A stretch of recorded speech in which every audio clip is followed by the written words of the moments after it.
अपराजिता सारंगी आ गई हैं, लोकसभा की सांसद हैं बीजेपी से। अपराजिता जी, पोस्टल बैलेट में हमेशा बीजेपी आगे रहती थी, सुन पा रही हैं अपराजिता जी? आपको आवाज मिल रही है?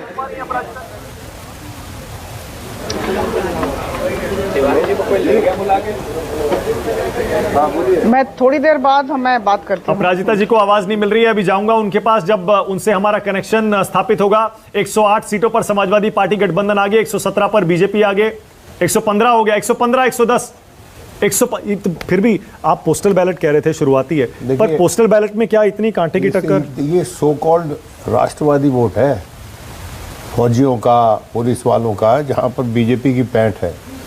उनकी बीजेपी की गवर्नमेंट एम्प्लॉयज़ में यूपी के कितनी पैंठ है, उस पर एक प्रश्न चिन्ह है। क्योंकि ओल्ड पेंशन की जो डिमांड है, ओल्ड पेंशन स्कीम की जो डिमांड है, जिस पे वादा किया है मुलायम सिंह के बेटे ने, अखिलेश यादव ने, तो मैं समझता हूँ कि ये जो पोस्टल बैलेट है, ये कोई डिप टेस्ट भी नहीं होता, जो पॉपुलर वोट का डिप टेस्ट भी नहीं होता। जो ईवीएम में वोट डालते हैं उनका डिप टेस्ट भी नहीं मान सकते आप इसको। लेकिन हाँ, ये भी वोट है और ये क्रूशल है इलेक्शन जीतने या हारने में। और ये करीबन 800 से 2000 वोट होते हैं पर कॉन्स्टिट्यूंसी, इससे ज़्यादा नहीं होते। और आपने कहा कि अभी हम ईवीएम की स्थिति में पहुंच गए हैं कि वहाँ वो काउंटिंग शुरू हो गई है।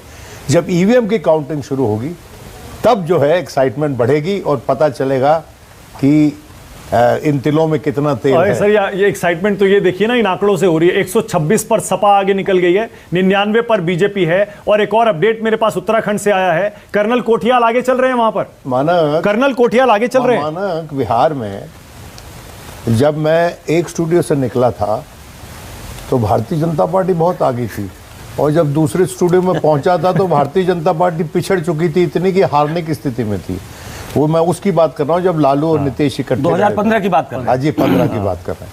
तो इसलिए हम जरा अपनी एक्साइटमेंट को कंट्रोल करें और अपने दर्शकों को बताते चले, भाई एक हेल्थ वार्निंग है, ये सुन लीजिए आप कि ये रुझान जो है, ये जरूरी नहीं कि रिजल्ट्स में बदलें और किसी की हार या जीत में बदले। बिल्कुल सही है, लेकिन देखिए विनोद जी, एक्साइटमेंट कंट्रोल करना बड़ा मुश्किल है। नहीं विनोद जी, पिछले कुछ सालों में आप ये देखेंगे और आपने और किया होगा, ये ट्रेंड बदला है। पोस्टल बैलेट अमूमन बीजेपी, चाहे बीजेपी कमजोर भी थी, पोस्टल बैलेट में उसको वोट पड़ते थे।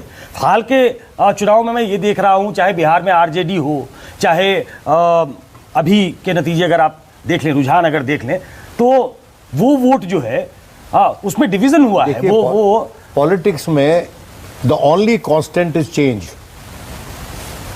हम लोग बहुत गलती कर लेते हैं कि हम कहते हैं कि ये जो अभी पिछले इलेक्शन में हुआ अगले में भी वही होगा, नहीं होता।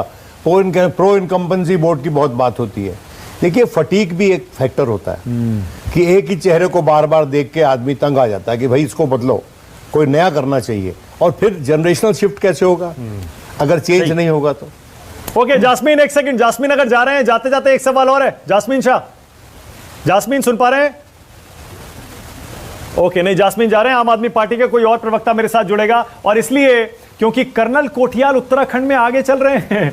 अब ये देखिए, उत्तराखंड में ये जो कांटे की टक्कर आप देख रहे हैं, हालांकि कांग्रेस आगे, योगी आदित्यनाथ गोरखपुर से आगे चल रहे हैं। ये भी एक अपडेट आया है, गोरखपुर से लड़ेंगे, अयोध्या से लड़ेंगे, मथुरा से लड़ेंगे। बड़ी चर्चा हुई थी, आखिरकार गोरखपुर सदर से योगी आदित्यनाथ ने पहली बार विधानसभा चुनाव लड़ने का फैसला किया, और फिलहाल वो सही साबित होता हुआ दिख रहा है। गोरखपुर सदर से योगी जी आगे चल रहे हैं, उसके आसपास की सीटों का अपडेट थोड़ी देर में हम आपको देते हैं। नहीं, गोरखपुर और करहल से गोरखपुर से आदित्यनाथ और करहल से अखिलेश यादव जीतेंगे, ऐसी उम्मीद सबको है। लेकिन गोरखपुर में कितने वोटों से जीतते हैं योगी आदित्यनाथ, इस पे सबकी निगाहें होंगी। और गोरखपुर और उसके आसपास की सीटें क्या योगी आदित्यनाथ के प्रभाव से स्वीप होता है क्या, इस पे सबकी निगाहें होंगी। क्योंकि ईस्टर्न यूपी से आते हैं योगी आदित्यनाथ, और इस बार ईस्टर्न यूपी का टेस्ट है। टेस्ट इसलिए भी है क्योंकि जो एक रेनबो कोलिशन की बात हुई, वो उसी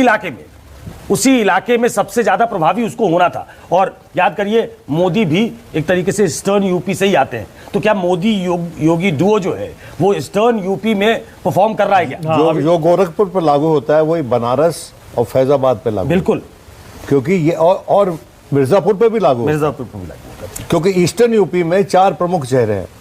योगी जी तो हैं ही, प्रधानमंत्री हैं, उसके बाद अखिलेश स्वयं है और फिर अनुप्रिया पटेल है।